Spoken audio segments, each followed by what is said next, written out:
Okay, today I've been messing around with my Xbox360 RGH2. I'm going to upgrade the storage, so I'm going to put a 1TB Samsung QVO drive. I'm also going to get hold of a little caddy, just so I've not got to split the old hard drive apart.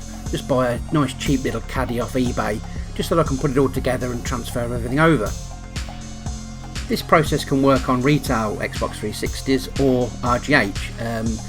I wouldn't really see the need to do it on a normal retail hard drive unless yours has failed, but the RGH does have a lot of interesting properties and add-ons. So what we're going to look at first is the actual original hard drive and its caddy. So that's the original Microsoft caddy, but it's all glued together, so they can come apart. You do need a bit of a heat gun, but for the cost of these nowadays, they're under a fiver for these. It comes to the plastic caddy and you can pop your drive in and there's no messing around. You haven't got the risk of breaking the hard drive or anything like that, especially at this moment in time, because none of the data's been transferred across. They are as cheap as chips, they're not particularly fancy, there's nothing particularly well made on them, but they do the job.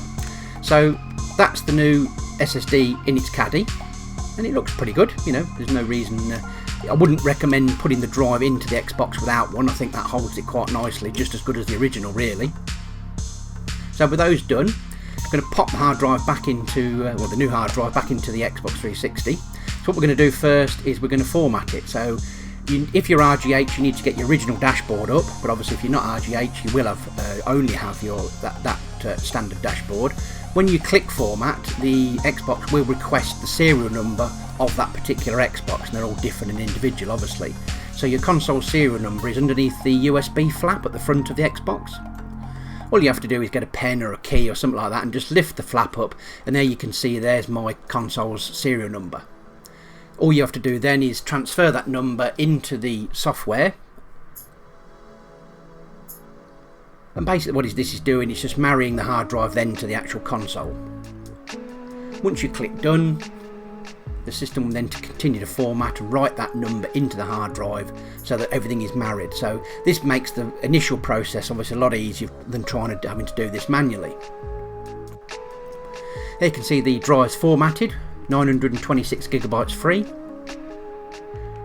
If we go back into the storage, we can see that all of the properties are there. All of the different categories are in the hard drive, but nothing is been populated. Everything reads 0. So all of your save games, all of your avatar settings, all of your game bits, nothing's there. It's a complete virgin drive. Now if your drive has died, that's fine. You can stop there and just use the drive and fill it up as you need to. This is an Xbox 360 transfer cable. I tried this first just to see how much would transfer, but a lot of it didn't transfer. A lot of the licenses and things didn't transfer, so we're going to need some more specialist software to get this drive to come back to life.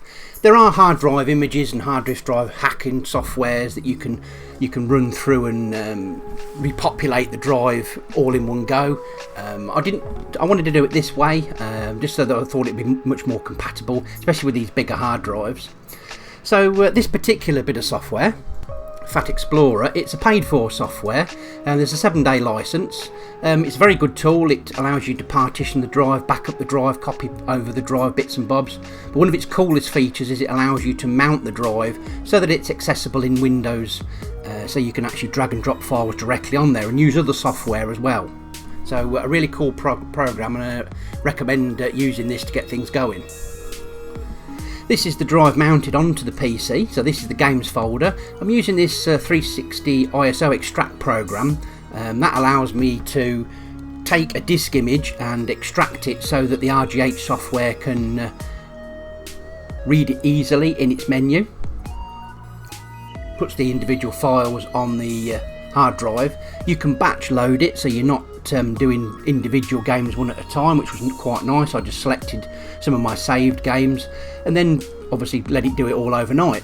This is another program handy for rebuilding your partition 2, Xbox360 360. When you formatted the drive with the Xbox, all you had was partition 3. So this allows you to back up partition 3 from your old drive and then copy that partition and restore that partition on your new drive. So this was a valuable tool that saved me a lot of messing around. As you can see from these screenshots, you've got backup partition 2 and restore partition 2. That's what I did with my drive. But I did have an original drive, working drive. So I think that's essentially which way you're going to go when you're using this software. Is if you've got an original working drive, you can extract all your partitions and all your saved data. Once you've got it all done, you can pop it back into your Xbox 360 and we'll see what happens. So loading up Aurora here. Initially you're greeted with a load of grey box art of all the missing games, and you can see because I've got this connected to the internet, it's pulling the metadata and populating the box covers for me. That's really cool. So there's all the games populated and ready to roll. So it's really now it's about how much of a difference is this drive going to make when it comes to loading games and playing games. I think really the biggest difference is how punchy the SSD is. It's very different in the fact that games start to load a lot quicker. The loading process, I suppose, is bottlenecked by the internals of the Xbox, but actual initial loading and how quick it can sample files and get things ready to go is absolutely brilliant. So going back to the original storage, it shows that everything was not populated.